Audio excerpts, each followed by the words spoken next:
શાંતિ શાંતિ શાંતિ.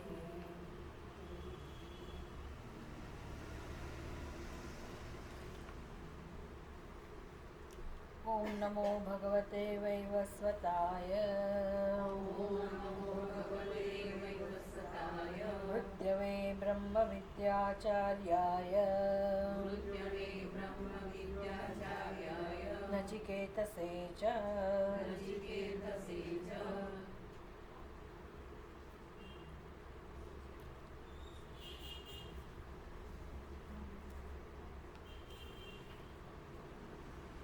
આત્મજ્ઞાનનું ફળ કહેવામાં આવ્યું પહેલી વલ્લીના પહેલા અધ્યાયની બીજી વલ્લીમાં 12મા શ્લોકમાં અને 13મા શ્લોકમાં.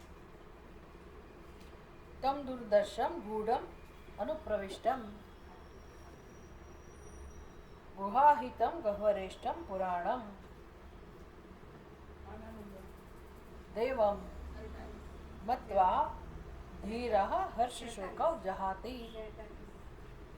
57મું પાનું છે, 57. ચર્ચા થઈ ગઈ છે આ શ્લોકની. આ તો હું તમને યાદ કરાવું છું. તમ દૂરદર્શમ, તો બધા બીજી વિભક્તિ એક વચનમાં આ શબ્દો છે. સર્વનામ છે તમ એટલે જેની ચર્ચા થઈ રહી છે તે, જે પ્રકરણનો વિષય છે, અને એ છે આત્મા, આત્મજ્ઞાન, આત્માનું સ્વરૂપ. તો આવા આત્માને, એ કેવો આત્મા છે? તમ એટલે આત્માનમ, એક એનું સ્વરૂપ કેવું છે એનું વર્ણન કર્યું. એના માટેના વિશેષણો છે બધા. તમ દૂરદર્શમ ગૂઢમ અનુપ્રવિષ્ટમ ગુહાહિતમ ગહ્વરેષ્ઠમ પુરાણમ. બધા શબ્દો આપણે સમજ્યા છીએ ભાષ્ય દ્વારા કે એનો અર્થ શું થાય. આવા આત્માને એને, અને એ દેવ છે, દેવમ દ્યોતનાથ દેવમ, તો જે સ્વયં પ્રકાશ છે, જે જ્ઞાન સ્વરૂપ છે, એવા આત્માને જાણવાની વિધિ પણ કઈ, કે કઈ રીતે જાણી શકાય, જાણવાનો પ્રકાર, જાણવાનું સાધન. તો અધ્યાત્મ યોગ અધિગમેન, એના માટે તમારે યોગનું અનુષ્ઠાન કરવું પડે. યોગનું અનુષ્ઠાન એટલે કોને યોગ કહેવાય એ શાસ્ત્ર જ શીખવાડે. યોગાસનવાળા યોગ નહીં. યોગા યોગા એ યોગની વાત નથી. ખરેખર યોગા શબ્દ જ નથી, યોગ શબ્દ છે. પછી આસન માટે વાપરો કે ગમે તેના માટે, પણ આ બધા લોકો યોગા યોગા કરે છે. તો એ યોગને જાણવાની વાત નથી, અષ્ટાંગ યોગની વાત નથી. આ અધ્યાત્મ યોગની વાત છે. અધ્યાત્મ યોગમ અધ્યાત્મ યોગેના, ત્રિત્રિયા એક વચન છે, ત્રીજી વિભક્તિ એક વચન. આ સાધન છે આત્માને જાણવા માટેનું. કેવી રીતે જાણી શકાય આમ આત્માને? તો કે અધ્યાત્મ યોગથી. અધ્યાત્મ યોગની વ્યાખ્યા શું કરી શંકરાચાર્ય? બધું યાદ રાખવાનું ભાષ્યમાં. આમ આપણે બસ આગળ વધે બધું શીખતા જવાનું કે આત્માનું સ્વરૂપ કેવું છે, એ સ્વરૂપ કેવું છે સમજીએ ને તો જીવનનું મહત્વ સમજાય. ભાઈ આત્માને જાણવો સસ્તો નથી. આત્માને એમને નહીં જાણી શકાય. આ મનુષ્યનો જન્મ એના માટે મળ્યો છે અને આપણે આત્માને જાણવા માટે જીવનમાં કેટલા ટકા પ્રયાસ કરીએ છીએ. આ બધું જ્યારે સમજાય અંદર તો કંઈક ગંભીરતા આવે, તો સત્સંગનું, ચિંતનનું, શ્રવણનું બધાનું મહત્વ સમજાય. નહીંતર આપણે વર્ષોથી જે બુદ્ધિથી જે આપણા શું કહેવાય, આપણી પ્રણાલી એક ટેવ હોય કે ભાઈ બીજા કામ કરીએ છીએ, આમાં એ કામ કરી. કયું કામ? સત્સંગ. નવરા હતા તો ગયા, યાદ આવ્યું તો ગયા, બીજું કંઈ નહોતું એટલે ગયા, અનુકૂળ હતું એટલે ગયા. આ ચાલ્યા કરે વર્ષો સુધી. તો એમાં કંઈક બીજા કોઈએ કશું ગુમાવવાનું નથી. આપણે બહુ મોટી તક ગુમાવીએ છીએ સમજવાનું. મનુષ્યનો જન્મ મળ્યા પછી જો આ આત્માની ગંભીરતા આપણે ના સમજતા હોઈએ કે ભાઈ આત્માને જાણવા માટે હવે શું કરવાનું જીવનમાં. નાના છોકરાઓને આપણે કહીએ 20-25 વર્ષના તો બરાબર છે કે ભાઈ એ લોકોને હજી જીવનની ખબર જ નથી, એટલે તો જે ગાર્ડન પર હોય પ્રકારે જીવવાના છે, એમાં ખોટું નથી. ખરેખર તો એ લોકોને નાનપણથી આ માર્ગ બતાવવો જોઈએ. હમણાં એક સરસ એક જગ્યાએ કોઈ લેક્ચર હતો. આજકાલ તો બધા ભણેલા ગણેલા લોકોએ આ બધું હવે શીખવા માંડ્યા છે કે તમારા જીવનમાં જેમ કે તમે ઘરની બહાર નીકળો તો તમને ખબર હોય કે નહીં કે તમારે ક્યાં જવું છે, કે આમ નામ નીકળો. યુનિવર્સિટીમાં ભણવા જાઓ અથવા કોઈ વ્યક્તિ જોબ શરૂ કરે, ભણેલા ગણેલા એન્જિનિયર વગેરે લોકો નોકરી શરૂ કરે, જે કંપનીમાં એને નોકરી લેવાની હોય, હવે એ કંપનીનું કોઈ લક્ષ્ય જ ના હોય, એનો કોઈ ટાર્ગેટ જ ના હોય એનું ક્લેરિટી કોઈ હોય જ નહીં, વિઝન જ ના હોય, તો શું એ કંપનીમાં તમે નોકરી કરવા જાઓ? કોઈ ના જાય ને. આટલું તો આપણે સમજીએ જ ને કે ભાઈ એ કંપની શેના માટે છે, શું કરવા માગે છે, શું કરી રહી છે, એનું શું ધ્યેય છે, પછી જ તમે એમાં કામ કરો. તો ત્યાં તમે તમારા એના માટે તમે ક્લેરિટી માગો છો કે ભાઈ એ કંપની છે, પણ તમારા જીવનનું ધ્યેય જ તમને ખબર નથી અને તમે જીવે જાઓ છો. એટલે ઘરની બહાર નીકળતા પહેલાં આપણે નક્કી કરીએ કે ભાઈ મારે ક્યાં જવાનું છે અને જ્યાં જવાનું છે એનો રસ્તો કયો છે, કયા રસ્તે જવાનું છે, એ ક્લેરિટી વગર કોઈ નીકળે નહીં. આ બધું આપણે ચોકસાઈ કરીએ છીએ, પણ આપણા જીવનનું ધ્યેય આપણને ખબર નથી અને માણસ જીવન જીવી જાય છે. એટલે આપણી સંસ્કૃતિમાં પહેલેથી જ હતું કે ભાઈ બાળપણથી જ 25 વર્ષ, શરૂઆતના 25 વર્ષ આ જ શિક્ષણ અપાતું જીવન કેવી રીતે જીવવું. એની અંતર્ગત ગૃહસ્થ આશ્રમ પણ આવી જાય, વાનપ્રસ્થ આશ્રમ પણ આવી જાય. એટલે સમગ્ર જીવન એટલે સંબંધો, આખું જીવન જીવવાની રીતિ બધું શીખવાડતા હતા કે ભાઈ કેવી રીતે આપણું જે મૂળભૂત લક્ષ્ય છે એ ચૂકાઈ ના જાય, એ રીતે જીવન જીવો. હવે વસ્તુ જતી રહી એટલે દિશાહીન મનુષ્ય છે, દિશાહીન. એટલે ભણે ગણે ખરા બધા બધું કરે, બધું જ ચાલે, પણ કોઈ વિઝનની ક્લેરિટી નથી કે માણસનું જીવન શેના માટે. હવે બીજા બધાને ના ખબર હોય ને તો સમજે. આપણે આટલા વર્ષોથી જ્યારે સત્સંગ કરતા હોય, હજી આપણને જો જીવનનું ધ્યેય સ્પષ્ટ ના સમજાતું હોય ને આપણે ગંભીર ના થતા હોય તો બહુ દુઃખની વાત છે, ભયંકર દુઃખની વાત છે. એટલે અને આપણને કંઈ થાય જ નહીં, એ તો મહાન. આપણને એમ થાય કે આટલું તો હદ થઈ ગયું. એટલે એ ગંભીરતા સમજાવવા માટે આ બધા વિશેષણો છે. દૂરદર્શમ, ગૂઢમ અનુપ્રવિષ્ટમ, ગુહાહિતમ, ગહ્વરેષ્ઠમ, પુરાણમ, દેવમ, આવું જે આત્મ સ્વરૂપ છે એને જાણવા માટે એક નહીં અનેક જન્મો લાગે. કેમ તો કે અધ્યાત્મ યોગનું અધિષ્ઠાન. અધ્યાત્મ યોગ શું કહેવાય? તો એ પણ શંકરાચાર્યજી સમજાવ્યું કે અધ્યાત્મ યોગ અધિગમેન એટલે શું? પુરાતનમ અધ્યાત્મ યોગ અધિગમેન અર્થાત વિષયેભ્યઃ પ્રતિસંવૃત્ય ચેતસઃ આત્મની સમાધાનમ, એને અધ્યાત્મ યોગ કહેવાય. કે ભાઈ આપણા જીવનમાં વૈરાગ્ય આવે અને આપણે આપણા આત્માના દર્શન માટે તૈયાર થઈએ. એટલે રસ બધો જ આપણને શેમાં હોય? આત્મદર્શનમાં. એને કહેવાય સમાધાનમ. તો સમાધિ પણ સમાધાનમ કે ભાઈ મને હવે મારો રસ, મારું સમગ્ર વ્યક્તિત્વ શેમાં છે? તો આપણે પૂછવું પડે આપણી જાતને. એ શેના ઉપરથી ખબર પડે કે આપણને શેમાં રસ છે? આપણા વ્યવહાર ઉપરથી, આપણા કર્મો ઉપરથી. એ કર્મો શેનામાંથી જન્મે છે? મારા ખ્યાલમાંથી. તો મારી મહત્વ બુદ્ધિ જેમાં છે, મારો રસ જેમાં છે, એ જ હું કર્મ કરું છું, એને જ સમર્પિત છીએ આપણે. તો એ અધ્યાત્મ યોગ છે કે કેમ? આત્મામાં રસ છે કે કેમ? કે પછી આપણને હજી પણ એ સામાજિક પ્રવૃત્તિમાં રસ છે, એના પરથી સ્પષ્ટતા. એટલે હું ભલે વ્યવહાર મારો જરા જુદો હોય, કર્મો જુદા હોય, એ બધું ભલે જુદું હોય, પણ મારી આંતરિક સ્થિતિ કેવી છે? જો મારી મહત્વ બુદ્ધિ સ્પષ્ટ હોય, વિઝન ધ્યેય સ્પષ્ટ હોય અને મારું મન મને સાથ આપતું હોય તો મારું વ્યક્તિત્વ સદંતર ભિન્ન.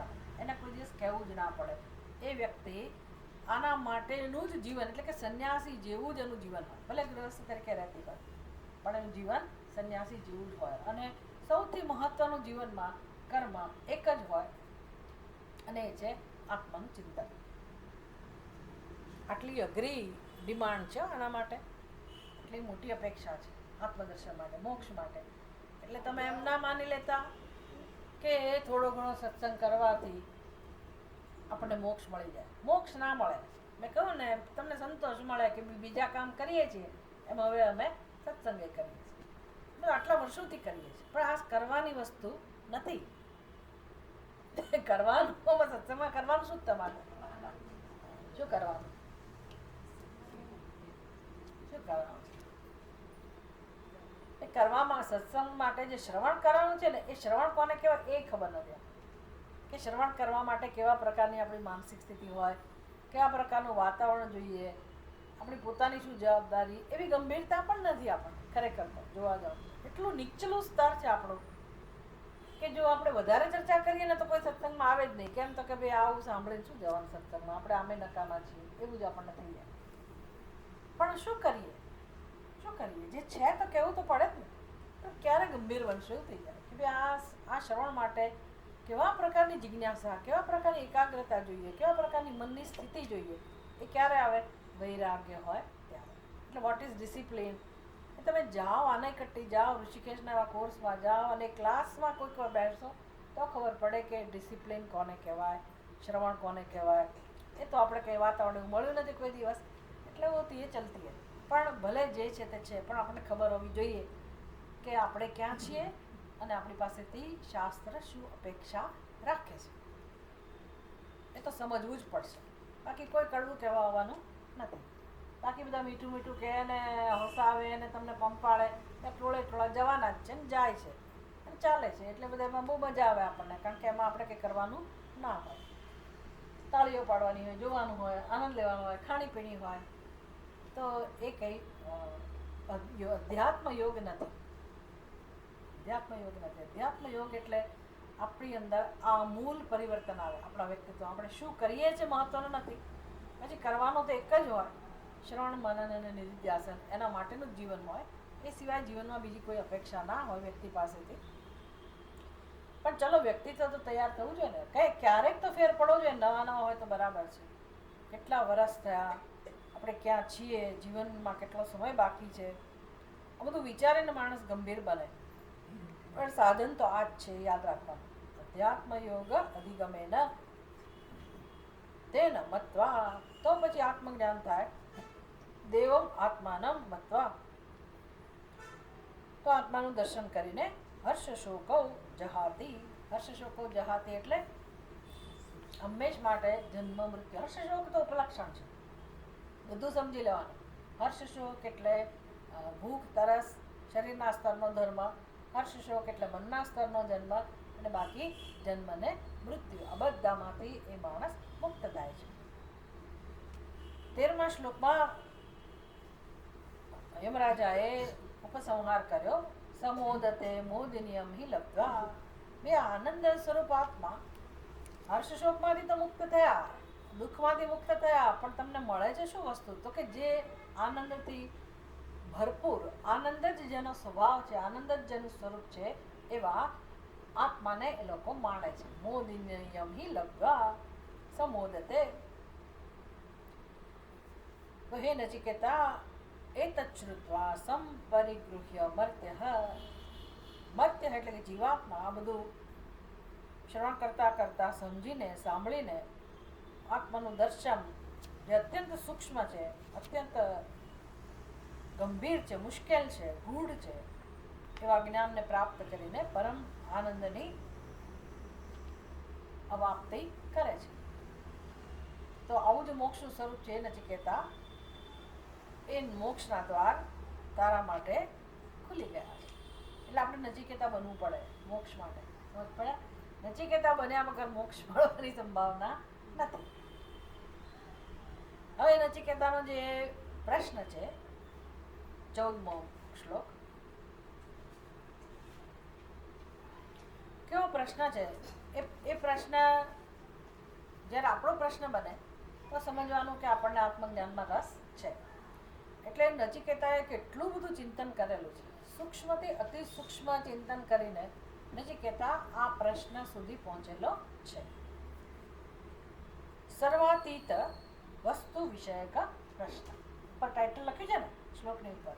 આ કેવા પ્રશ્ન, કેવા પ્રકારનો પ્રશ્ન છે? સર્વાતીત વસ્તુ વિષયક. બી વસ્તુ, વસ્તુ સંસ્કૃત શબ્દ એવો છે કે ગુજરાતીમાં આપણે વસ્તુ શબ્દ છે. મારી પાસે એક વસ્તુ છે, પેલી વસ્તુ ક્યાં મૂકી, વસ્તુ મળી કે નહીં, વસ્તુ આપણે કરતા હોઈએ છીએ. સંસ્કૃત ભાષામાં વસ્તુ એટલે પારમાર્થિક સત્ય. વસ્તુ એટલે આત્મા, વસ્તુ એટલે પારમાર્થિક સત્ય, બ્રહ્મ. આ વસ્તુ એ કેવી છે? સર્વાતીત વસ્તુ. વ્યવહારની વસ્તુ એની વાત નથી આ. સર્વ અતીત, બધાથી પર, બધાથી ચડિયાતી, બધાથી શ્રેષ્ઠ એ જે વસ્તુ છે એને કહેવાય સર્વાતીત વસ્તુ વિષયક. આ વસ્તુને ધ્યાનમાં રાખીને એને લગતો પ્રશ્ન, સર્વાતીત વસ્તુ વિષયક પ્રશ્ન.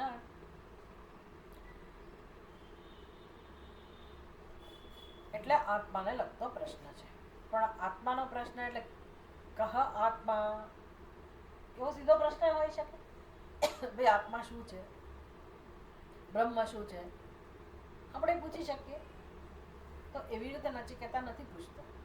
એનો અર્થ કે નચિકેતાને આત્મા વિશે ઘણી બધી ખબર છે, ઘણી બધી ખબર છે કે ભાઈ આત્મા કયા સ્તરની વસ્તુ છે. એટલે એ ઘણું બધું ચિંતન કરી ચૂકેલો છે અને હવે થોડાક જ વસ્તુ જેને કહેવાય ને થોડુંક જ ઉપદેશની જાણે કે એને જરૂર છે, બાકી બધું હોમવર્ક એણે કરેલું છે. તો કેવા પ્રકારનું આ આત્મ સ્વરૂપ છે અને કેટલા ચિંતનની, કેટલા મનનની, કેટલી સ્પષ્ટતાની જરૂરિયાત છે આપણી બુદ્ધિમાં, એ વસ્તુ અહીંથી પ્રગટ થાય છે. અન્યત્ર ધર્માદ અન્યત્ર ધર્માદ અન્યત્રાસ્માત કૃતા કૃતાત અન્યત્ર ભૂતાચ્ચ ભવ્યાચ્ચ યત્તત્ પશ્યસી તત્વદ.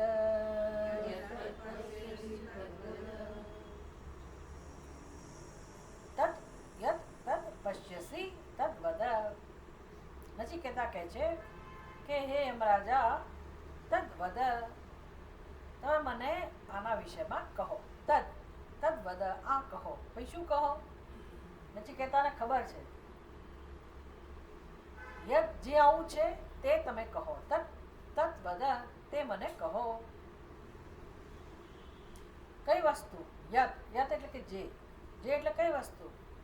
અન્યત્ર ધર્માત, અન્યત્ર અધર્માત, જે ધર્મથી પણ પર છે અને અધર્મથી પણ પર છે.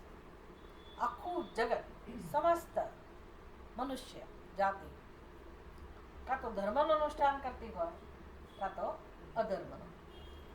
એવું ના હોય કે માત્ર ધર્મનું અનુષ્ઠાન કરનાર લોકો જ હોય કે માત્ર અધર્મનું જ અનુષ્ઠાન કરનાર લોકો હોય. કોઈકના જીવનમાં ધર્મનું અનુષ્ઠાનનું પ્રાધાન્ય હોય, કોઈકના જીવનમાં અધર્મના અનુષ્ઠાનનું પ્રાધાન્ય હોય. જેવા જેના સંસ્કાર, જેવી જેની સમજ, એ પ્રકારનું. પણ જેમ જેમ વિવેક આવતો જાય તેમ તેમ મનુષ્ય ધર્મનું અનુષ્ઠાન કરવા પ્રેરાય. બહુ જ મુશ્કેલ છે, અત્યંત મુશ્કેલ છે.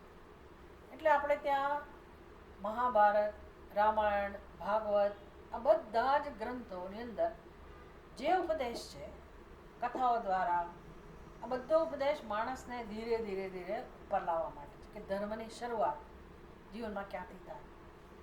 એટલે ઘરમાં જ કર્તવ્ય દ્વારા કોનું શું કર્તવ્ય, એટલે સમજાય છે ને કે હવે તમને ક્યાંય જણાય છે કર્તવ્ય? બહુ ઓછી જગ્યાએ. હવે કે સમાજમાં આપણને કર્તવ્ય જણાતું નથી, એનું મૂલ્ય ઘટી ગયું. કર્તવ્ય ગયું એટલે ધર્મ લગભગ ગયો. પછી ટીલા ટપકા કરું ને હું આ કરું તે કરું, તો એનો કઈ અર્થ ધર્મ નથી. એનો અર્થ એવો નહીં કે મેં ધર્મનું અનુષ્ઠાન કર્યું.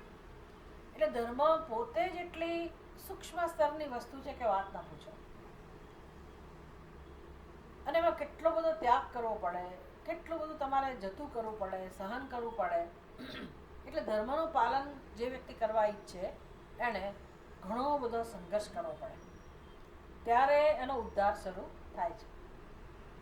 જ્યાં સુધી આ ના હોય ત્યાં સુધી અધ્યાત્મ તો ભૂલી જ જવાનું. અધ્યાત્મ ભૂલી જ જવાનું. લોકો એમ કે છે, લોકો એવું સમજે છે કે અમે આધ્યાત્મિક છીએ. કેમ? તો કે અમે મંદિરમાં જઈએ છીએ, અમે વ્રત કરીએ છીએ, અમે માળા ફેરવીએ. એ અધ્યાત્મ નથી, એ તો શું છે? ધર્મ છે. એ તો હોવો જ જોઈએ જીવનમાં. તો પણ એટલું કરવાથી હું આધ્યાત્મિક બની જતી નથી. વ્રત કરવાથી, તીર્થ કરવાથી, ઉપવાસ કરવાથી, એ બધું કરવાથી આપણે આધ્યાત્મિક કહેવાતા નથી. અધ્યાત્મ પછી પ્રવેશ. ધર્મનું અનુષ્ઠાન કર્યા પછી પરિપક્વતા આવે. ધર્મનું અનુષ્ઠાન કરતાં કરતાં જેમ આપણી અંદર ત્યાગની ભાવના આવે, તિતિક્ષા આવે, વૈરાગ્ય આવે, અંતઃકરણ શુદ્ધિ થાય, પછી અંદર જિજ્ઞાસા જન્મે, પછી જ આત્મામાં રસ પડે, પછી ગુરુ માટેની પ્રાર્થના જન્મે, પછી આપણે ઈશ્વરને પ્રાર્થના કરીએ કે તમને મોક્ષ આપ, મોક્ષ માર્ગે લઈ જા. આમનામ તો આ કળિયુગમાં આપણને ઘરે બેઠા સત્સંગ મળે છે. બાકી એ જમાનામાં તો જિજ્ઞાસુએ બધું છોડીને જવું પડે વનમાં, ઋષિમુનિઓ પાસે. અને ત્યાં ગયા પછી બધી કથાઓ આપણે જાણીએ છીએ ઉપનિષદમાં. ગુરુજી જે પ્રકારે સેવા વર્ષો સુધી કરાવે, એનું બરાબર પરીક્ષા કરે. ખબર છે ને, ઇન્દ્ર, વિરોચન, કેટલા વર્ષો સુધી એમની પાસે કેવી રીતે એમને રહેવું પડે, એટલે તૈયાર કરે, ઘડે આપણને. પછી પૂછે કે શેના માટે આવ્યા છે. પછી આત્માનો ઉપદેશ કરે તો કરે, કે નથી કે તરત કરી દે. એટલે એવું ના માનવું કે આપણે ઉપનિષદનું અધ્યયન કરીએ છીએ એટલે આપણને સીધું આત્મજ્ઞાન થઈ જાય. ભગવાન એના હાથમાં રાખ્યું છે આત્મજ્ઞાન. એટલું બધું રહસ્યમાં વસ્તુ છે. જ્યાં સુધી આપણે તૈયાર ના હોઈએ ત્યાં સુધી આટલો પણ લાભ આપણને મળતો નથી. આ બધું ક્લિયર, આ બધું સમજવાનું. હા, સમજવાનું ના મળે કઈ નહીં. એમાં શું થઈ ગયું? શું થઈ ગયું? અમને અમારું જીવન નહીં વાલું હોય, અમારા કર્મ નહીં વાલા હોય, અમારું ઘર નહીં વાલું હોય, અમારા સંબંધોનું, અમારી આ બધાનું મહત્વ નથી. સારું, હજી લગે રહો. આ જન્મમાં 100 જન્મો ઉટાઈ રાખો. જન્મ મૃત્યુ એની એ પછી તો મનુષ્યનો જન્મ મળશે કેમ એ પણ ખબર નથી.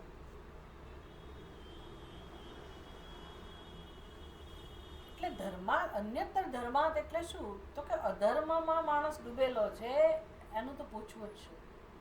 એને તો અહીંયા જ મનુષ્ય છે ત્યારે જે પશુ યોનિને પ્રાપ્ત થઈ ગયો. ગીતામાં ભગવાન કઈ રીતે કહે છે આ વસ્તુ?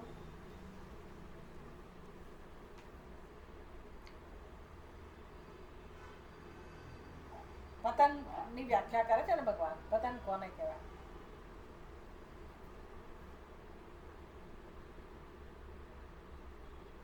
ધ્યાયતો વિષયાન પુંસઃ સંગસ્તેષુ ઉપજાયતે સંગાત સંજાયતે કામઃ કામાત ક્રોધો વિજાયતે ક્રોધાત ભવતિ सम्मोहः सम्मोहात् स्मृतिविभ्रमः स्मृतिभ्रंशात् બુદ્ધિનાશ. અધર્મનું પરિણામ આ છે, બુદ્ધિનાશ. બુદ્ધિનાશ એટલે શું? હવે એને જીવનમાં એને કોઈ બુદ્ધિનો ઉપયોગ રહ્યો જ નહીં. તો એ તો કૂતરા બિલાડા ખાવા પીવાનું તો મેળવે જ છે. એની રીતે મેળવે છે. આ માણસને મળી રહે છે ખાવા પીવાનું, ઊંઘવાનું, ઘર બાર બધું છે, ભણેલો ગણેલો બધું છે, કુટુંબ કબીલો બધું છે. પણ બુદ્ધિ ક્યાં છે એની? બુદ્ધિ શેમાં રહે છે? એની એક પ્રવૃત્તિ, આહાર, નિદ્રા, ભય અને મૈત્ર. That's it. એટલે બુદ્ધિનું કરવાનું શું? આવું જીવન તો પશુ પક્ષીઓ જીવે છે. આપણા જીવનમાં એના જીવનમાં ક્યાં ફેર રહ્યો? કોઈ જ ફેર ના રહે. બસ પછી ભગવાન જન્મ નથી આપતા મનુષ્યનો, એકદમ પતન. પતન એટલે પછી એવું નહીં કે આપણે ઘર બાર વગરના થઈ જઈએ. એને પતન નથી કહેતા. મોટા મોટા ઘર હોય તોય શું થઈ ગયું? અઢળક પૈસા હોય તોય શું થઈ ગયું? મારી બુદ્ધિ ક્યાં છે? મારી જીવન વિશેની સ્પષ્ટતા કેટલી છે? હું બુદ્ધિનો ઉપયોગ શેના માટે કરું છું? બધી પ્રવૃત્તિ શેના માટે કરું છું? ખાલી ભોજન આદિ વ્યવહાર એના માટે જ જો મારી બુદ્ધિ વપરાતી હોય, સંસાર ચલાવવા જ મારી બુદ્ધિ વપરાતી હોય તો એ બુદ્ધિની જરૂર નથી. મનુષ્યની જરૂર નથી બુદ્ધિ માટે. સમજ પડે? બુદ્ધિનો ઉપયોગ આપણે નથી કરતા, હોવા છતાંય ઉપયોગ નથી કરતા. એટલે ભગવાન કહે છે કે આને બુદ્ધિના ઉપયોગનું મહત્વ નથી, તો પછી બીજા શરીર જ આપો ને ભાઈ. શું કામ વેડફી નાખવાનું? કારણ કે આપણે શું કરીએ છીએ? બુદ્ધિનો ઉપયોગ શેમાં કરીએ છીએ? આહાર, નિદ્રા, ભય અને મૈત્ર. એટલે સંસ્કારો વધારા જઈએ એટલે કામના વધવાની જ. અને બધું કનેક્ટેડ છે. કનેક્ટેડ. આપણે એમના કે ખોટું શું કરીએ છીએ? આપણને સમજાવતું જ નથી કે અમે ખોટું શું કરીએ. ખોટું કશું નથી. આ બધું ભલે હોય પણ બુદ્ધિનો ઉપયોગ જ્યાં સુધી ધર્મ માટે, ધર્મના પાલન માટે અને પછી આગળ વધીને અધ્યાત્મ માટે, મારા પોતાના કલ્યાણ માટે હું ના કરું તો એ બુદ્ધિનું કોઈ મહત્વ રહેતું નથી. મેં વાપરી નહીં બુદ્ધિ મળવા છતાંય મેં વાપરી નહીં. એટલે બુદ્ધિનો ઉપયોગ બહુ તો માણસ પછી ધર્મ માટે કરે. ભાઈ અમે તો સત્કર્મ કરીએ છીએ, પુણ્યકર્મ કરીએ છીએ, તો હજી પણ મોક્ષનો અધિકારી નથી. એને હજી ખબર નથી પડી કે બુદ્ધિનો ઉપયોગ માત્ર ધર્મ માટે નથી. ધર્મ માટે શું કામ છે બુદ્ધિનો ઉપયોગ? મને અધર્મમાંથી બહાર લાવે છે. અધર્મના સંસ્કારમાંથી મારી બુદ્ધિ મને ધીરે ધીરે ધર્મના કર્મ દ્વારા, ધર્મની પ્રવૃત્તિ દ્વારા મારું વ્યક્તિત્વ બદલાવે છે, મારી અંદર પરિવર્તન લાવે છે. પણ પછી ધર્મ ના અનુષ્ઠાનથી પણ બંધન છે.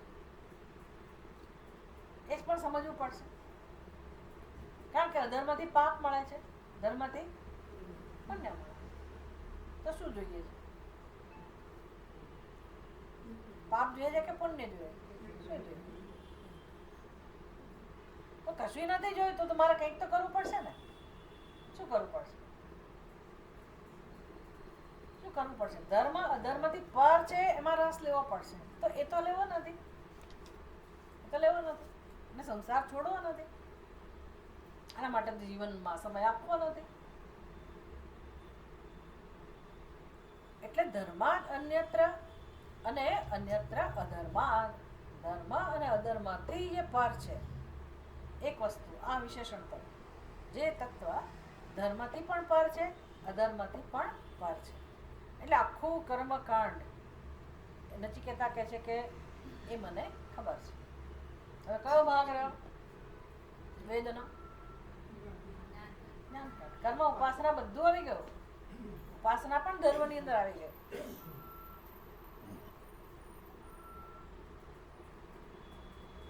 બીજું વિશેષણ કૃતા કૃતા અન્યત્ર. કૃતા અને અકૃતા. અન્યત્ર એટલે પૃથક.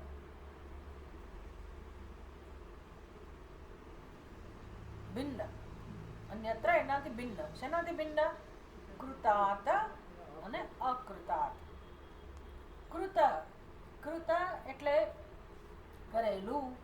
પાસ્ટ પાર્ટિસિપલ છે કૃતાત.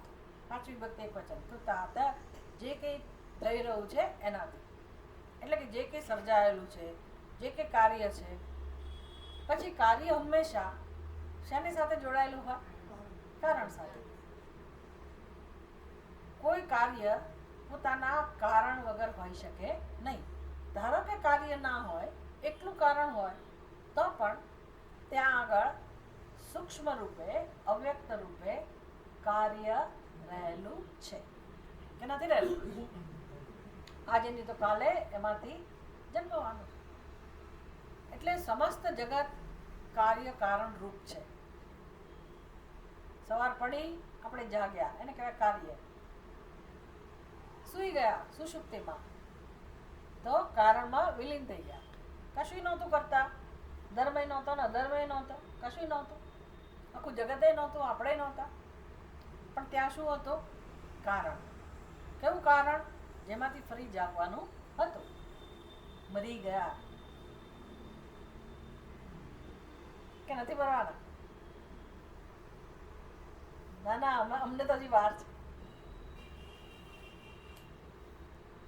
જો મરવાની બીક હોય ને તો માણસ અત્યારે જાગી જાય. આપણે તો મરવાની બીક નથી. અમે આવા નવા જ રહેવાના.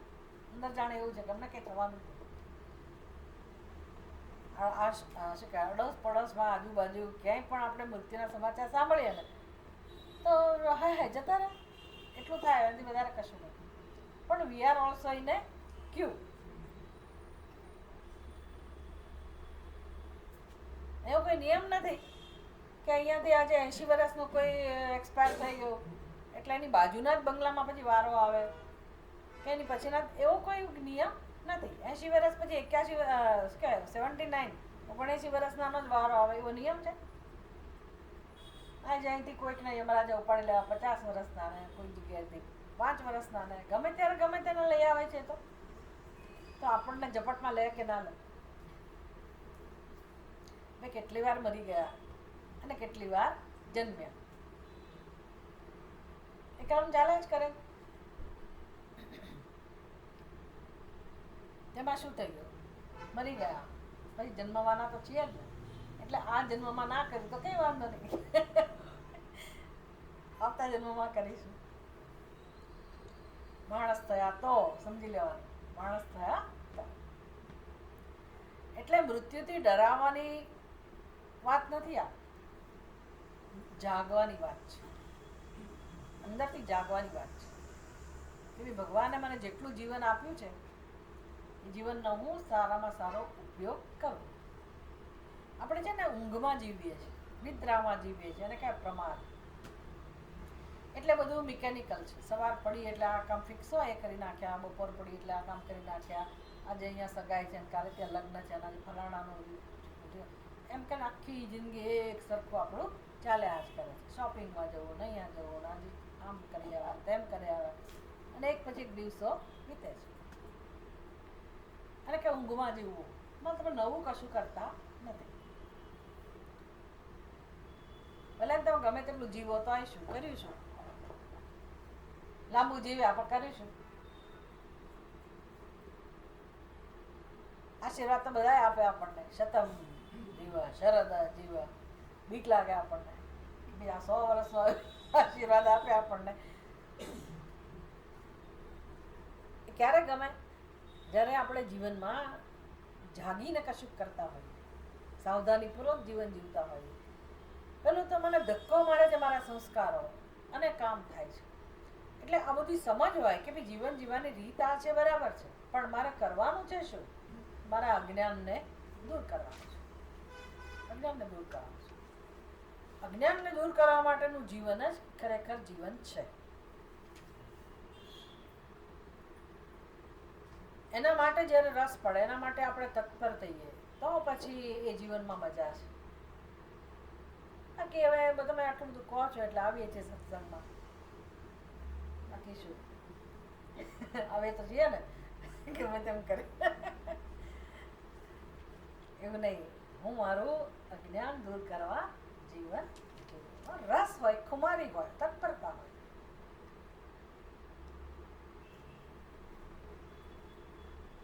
તત્પરતા એટલે શું ખબર છે ને? આમ કેટલો ઉત્સાહ હોય આપણી અંદર. ઘરમાં એવી કે પ્રસંગ હોય તો કેવો ઉત્સાહ હોય, એવો આત્મજ્ઞાન માટે ઉત્સાહ હોય આપણા જીવનમાં. એટલે પછી ભલે ઘરમાં આપણે નાના મોટા વ્યવહાર કરીએ, એમાં એ ઉત્સાહ પ્રગટ થાય, પણ આપણું ધ્યેય શું હોય? આત્મજ્ઞાન. નહીં કે પેલા કર્મો, નહીં કે આજે સગાને ત્યાં જવાનું છે, કે આજે આ પ્રસંગમાં જવાનું. એમાંથી તત્પરતા ના મળે, એમાંથી ઉત્સાહ ના જન્મે. ઉત્સાહ પ્રગટ થાય આપણા સમગ્ર વ્યક્તિત્વમાં, રસોઈ બનાવવામાં, ખાવામાં, પીવામાં, ચાલવામાં, ઉઠવામાં, બેસવામાં, નાના મોટા વ્યવહાર કરવામાં ઉત્સાહ જ પ્રગટ થાય. પણ એ ઉત્સાહ શેના માટે હોવો જોઈએ?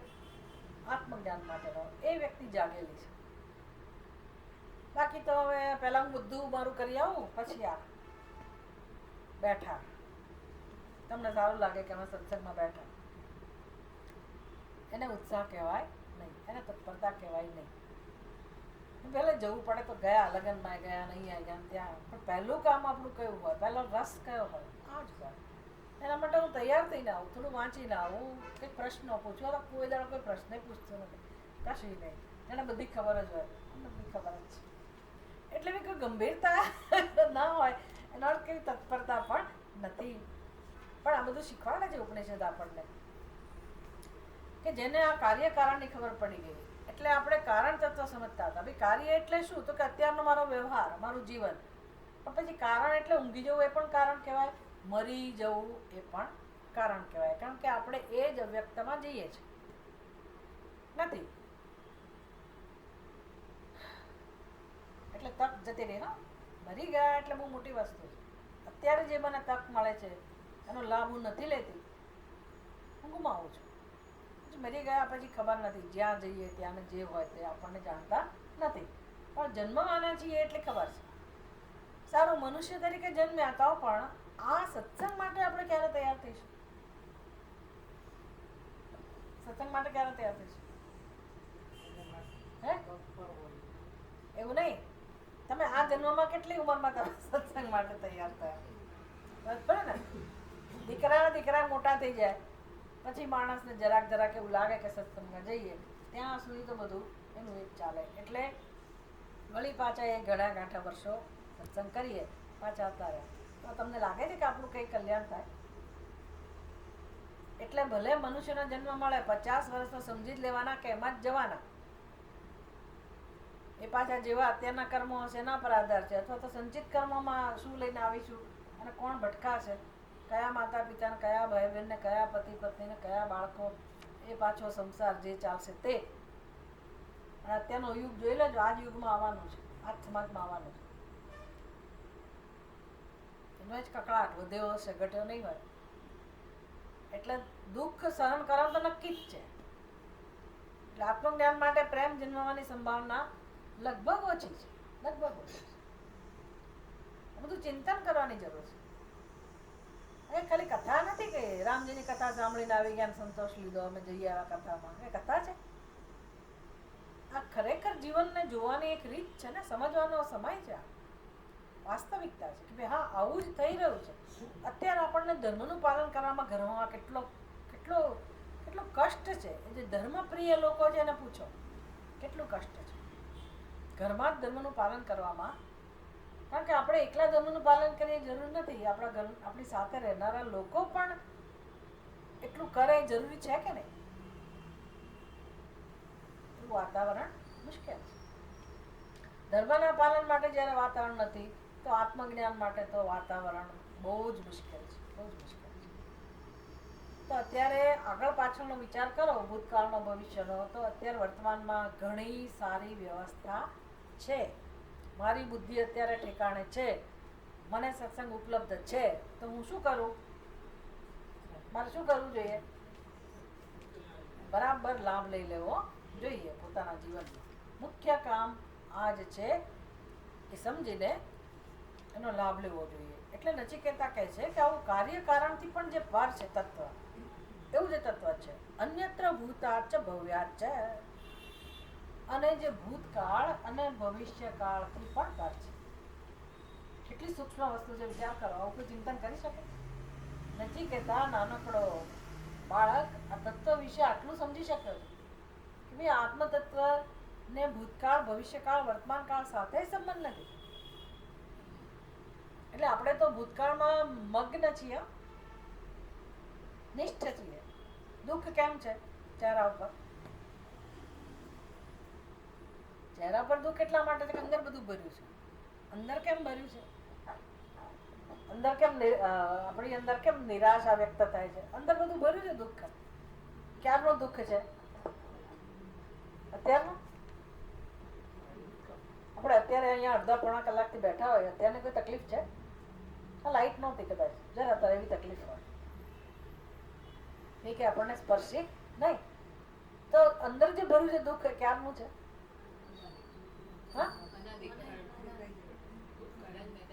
હા એવું નહીં. મને કેમ દુઃખ છે તો કે ચાલો મારા જીવનમાં આવું બની ગયું. આ જન્મનું જ, આ જન્મનું ખરું ને. મારા જીવનમાં આવું બન્યું આટલું, એ જે કંઈક હોય પણ બધાના હૃદયમાં દુઃખ તો ભંડારેલું પડ્યું જ છે. આ જન્મનું, પહેલાના જન્મનું, પણ એ બધું છે એમાં ભૂતકાળમાં. ભૂતકાળ એણે આપણને પ્રભાવિત કર્યા છે. કેમ તો કે આપણે ભૂતકાળને સત્ય માનીએ છીએ. બીજી કઈ ચિંતાઓ છે? ભવિષ્ય જે આવું જ નથી. ચિંતા, ચિંતાઓ એટલે ભવિષ્યને લગતી જ હોય ને. ક્યારે હોય? ભવિષ્યકાળને આપણે સત્યતા આપતા હોય ત્યારે. બસ આ ભૂત અને ભવિષ્ય એ શું છે એ જાણતા નથી, પણ આપણે એને સાચું માની અને જીવન જીવીએ છીએ. આત્મતત્વ એવું છે કે ભૂત અને ભવિષ્યનું પણ અધિષ્ઠાન છે. એને ભૂતકાળથી પણ એ પર છે અને ભવિષ્યથી પણ જે પર છે. પર એટલે શું? એને કશું સ્પર્શતું નથી. ભૂતકાળે સ્પર્શતો નથી, ભવિષ્યકાળ પણ સ્પર્શતો નથી. અને એ આત્મા જે મારું સત્ય છે, તો મને કેમ સ્પર્શે?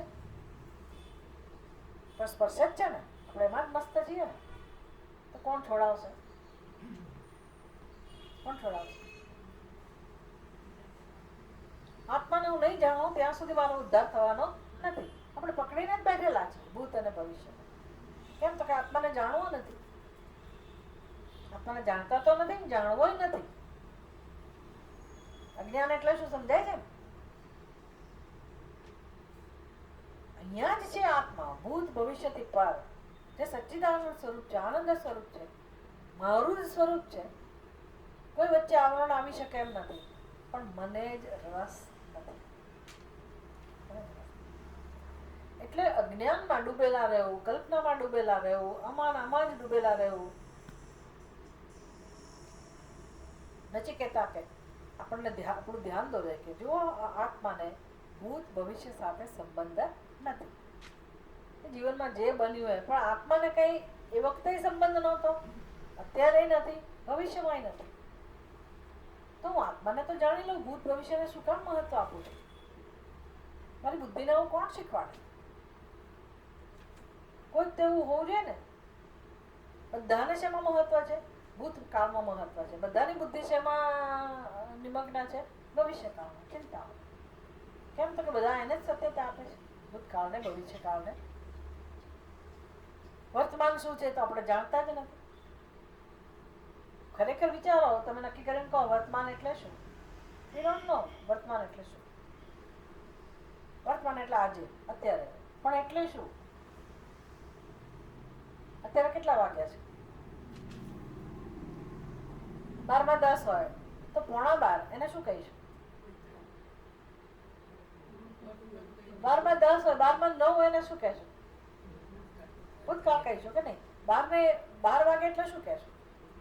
ભવિષ્યકાળ. પણ તો હું જે બોલું, તમે ટાઈમ તો જાણો છો ને, કે સેકન્ડનો એક ફ્રેક્શન એમાં જાઓ તો મારું વાક્ય પૂરું થાય. હજી તો બોલું ત્યાં સુધીમાં એ શેમાં જતો રહે? ભૂતકાળમાં. અને પછીની સેકન્ડ તો વર્તમાન ક્યાં છે? વર્તમાન ક્યાં છે? તો શું છે આ ભૂતકાળ ભવિષ્ય? વિચાર તો આપણે કરતા જ નથી કે ભૂત ભવિષ્ય શું છે.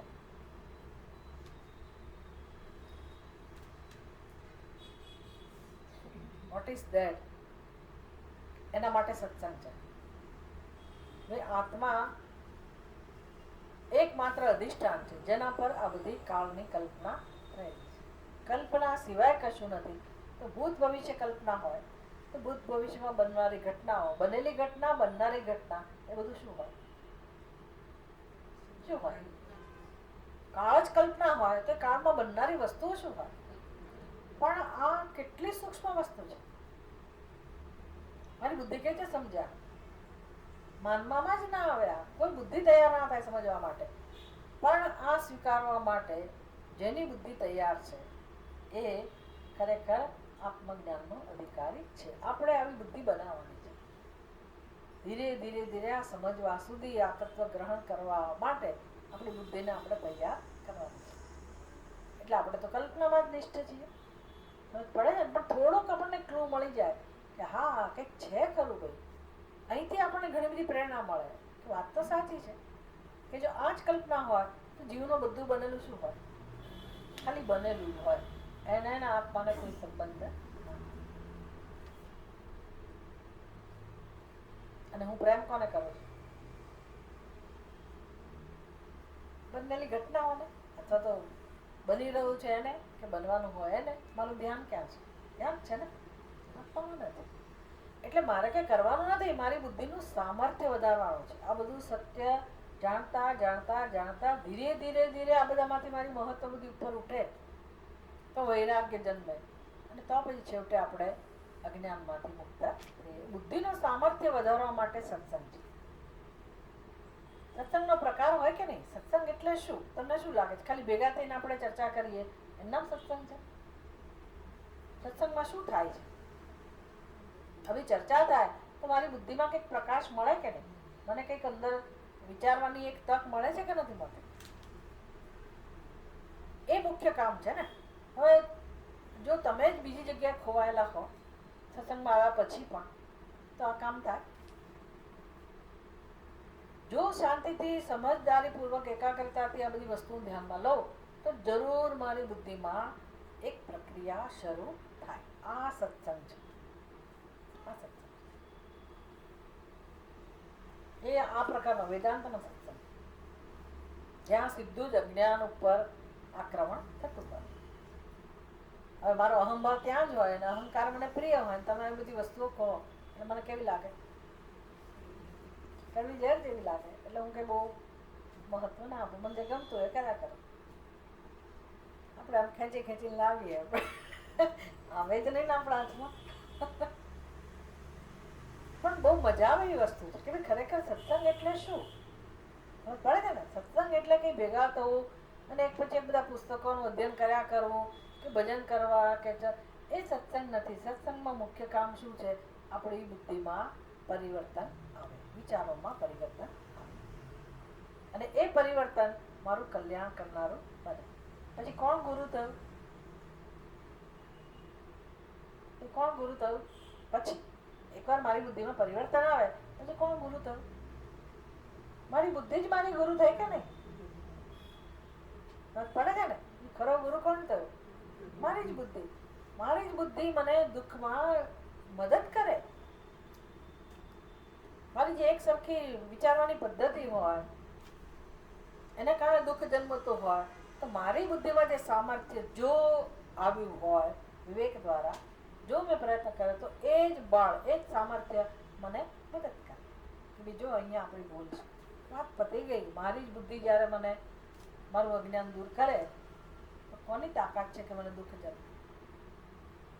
ગમે તેવી પરિસ્થિતિમાં હોઈએ આપણે, ભાઈ બુદ્ધિ લાવવી ક્યાંથી? ક્યાંથી લાવવી? હા, ક્યાંથી લાવવી? મારે કેળવવી પડે. મારી જવાબદારી છે ને, સત્સંગમાંથી કેળવવી પડે. પછી એવું નહીં કે આ કલાકમાં હું સત્સંગ કરીને જતી રહી, પછી એ ચાલે અંદર, એનો ફોર્સ હોય, એ કામ કરે, એ બ્રહ્મ વિદ્યા છે, એ સરસ્વતી છે. જો હું સહકાર આપું, એને ઉપાસનાની રીતે લઉં, ભગવાનના સ્વરૂપના રૂપમાં લઉં, વિદ્યા તરીકે જોઉં અને આવાહન કરું તો એ પ્રેમથી પ્રગટ થાય, ના થાય? અને જો મને આદર ના હોય તો શ્રુત્વાપી બહુભિઃ ન લભ્યતે. ભગવાન કહે છે સાંભળવા છતાંય આ આત્મા પ્રાપ્ત થતો નથી. કેમ? તો કે મેં જેને પસંદ કર્યો નથી. બધું છેવટે કોના ઉપર આશ્રિત છે? પોતાના ઉપર. નચિકેતા કહે છે કે આવું જે તત્વ છે, હે યમરાજા, તમને ખબર છે, તમે જાણો છો કે આત્મા આવું છે. તત્વદ. હવે શું બાકી રહ્યું આત્મા માટે કહેવાનું? તો નચિકેતા કહે છે કે મને ઉપદેશ જોઈએ છે. આટલું બધું જાણે છે નચિકેતા, તો એ કહે છે આત્મવિદ્યા, બ્રહ્મ વિદ્યા જ મને જોઈએ છે, તમે મને ઉપદેશ આપો. એટલે એનો અર્થ કે આટલું જાણવું પૂરતું નથી. આત્મા જાણવાનો તો અત્યંત ગહન વિષય છે. એટલે બધી પ્રક્રિયા આત્મા ગહન છે એટલે એવું નહીં સમજવાનું કે આ પહેલે પાર છે ને કેટલી બધી ભગવાનની કૃપા થાય. છેવટે બધી કૃપા તો છે જ આપણી પાસે. ઈશ્વરની કૃપા છે, શાસ્ત્રની કૃપા છે, ગુરુની કૃપા છે. તમને સમજાય છે ને કે કોની કૃપા ખૂટે છે? કોની? મારી પોતાની કૃપા પડે ને એટલે ગહન છે, બાકી કઈ નથી. હું તૈયાર નથી. હશે મારું પ્રારબ્ધ હોય, આ હોય, તે હોય, ગમે તે કહીએ, પણ છતાંય ઈશ્વર છે, એની સહાય, એની શરણાગતિ, પ્રાર્થના બધા દ્વારા હું આત્માની કૃપા મેળવી શકું. મને સમજાય, બસ મને સમજાય કે કેટલી બધી મહત્વની વસ્તુ છે આત્મજ્ઞાન. તો હવે યમરાજા જાણે છે. હવે નચિકેતા તો તૈયાર છે, પણ આપણે તૈયાર નથી. તો કોઈ ઉપાય છે કે નહીં?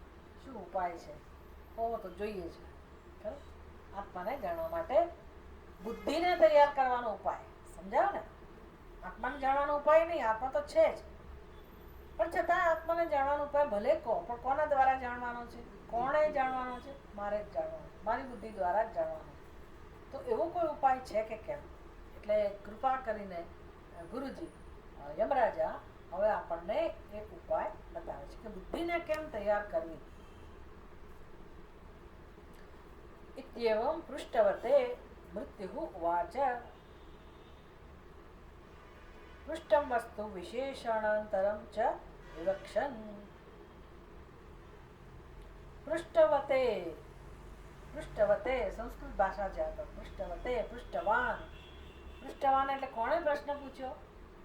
નચિકેતા. એની ચોથી વ્યક્તિ પૃષ્ઠવતે એટલે જેણે પ્રશ્ન પૂછ્યો તેવા નચિકેતાને મૃત્યુ ઉવાચ. મૃત્યુ બોલ્યા. મૃત્યુ બોલતો હશે પણ મૃત્યુ એટલે કોણ? યમરાજા કોણ છે? ગુરુજી છે. પડે ને એટલે મૃત્યુને પણ પૂજી શકાય.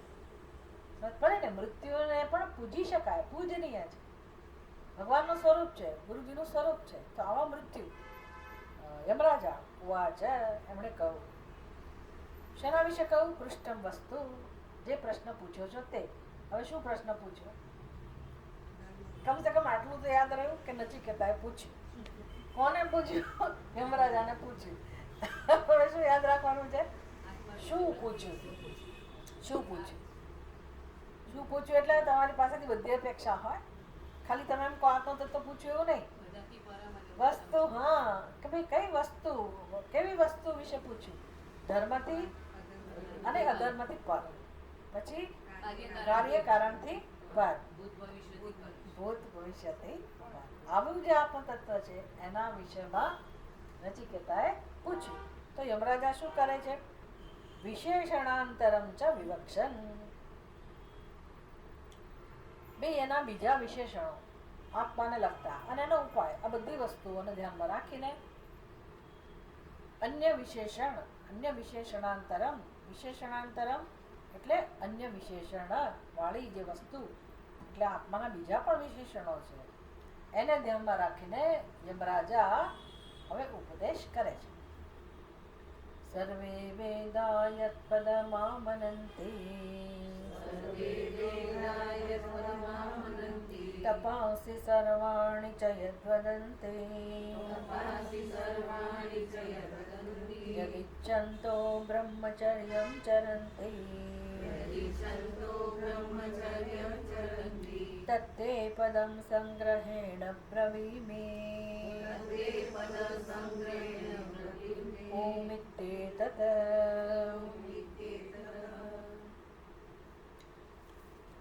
સર્વે વેદાહ યત પદમ આમનંતે. બધા જ વેદ જેની ચર્ચા કરે છે, જેનું વર્ણન કરે છે, બધા જ વેદ.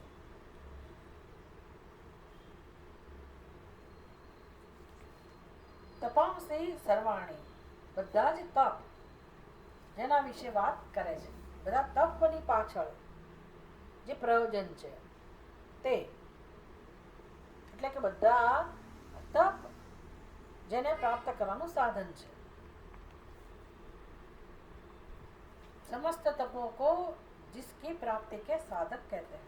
એટલે બધા તપ દ્વારા જે પ્રાપ્ત કરવાનો વિષય છે, બધા વેદ જેના વિશે વાત કરે છે, બધા તપ દ્વારા અંતતો ગત્વા જેને પ્રાપ્ત કરવાનું છે તે, અને યદિચ્છન્તો બ્રહ્મચર્યં ચરન્તિ, જેને પ્રાપ્ત કરવાની ઈચ્છાથી જિજ્ઞાસુઓ, મુમુક્ષુઓ શેનું પાલન કરે છે?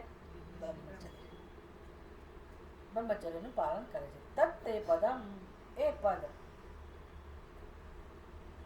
સંગ્रहेण બ્રવીમિ, હવે હું તને નચિકેતા ટૂંકમાં કહીશ. ઓમ ઇતિ એતત, ખરેખર નચિકેતા આ એ જ વસ્તુ છે. ઓમ ઇત્યેતત, આ એ જ છે. એટલે વર્ણન શરૂ કરશે. ઓમ ઇત્યેતત એટલે આ વસ્તુ કેવી છે નચિકેતા? તો કે તું જે જાણવા માંગે છે, ધર્મ અધર્મથી પર, કાર્ય કારણથી પર, ભૂતકાળ ભવિષ્યથી પર, તો કે એ જ તત્વ બધા જ ઉપનિષદ, બધા જ વેદનો વિષય છે. એક વસ્તુ એ બધાને એ જ કહેવું છે. સૃષ્ટિમાં મનુષ્યો જે પણ તપ કરે છે એ બધા તપ દ્વારા છેવટે જો પ્રાપ્ત થવાની હોય તો આ જ વસ્તુ છે.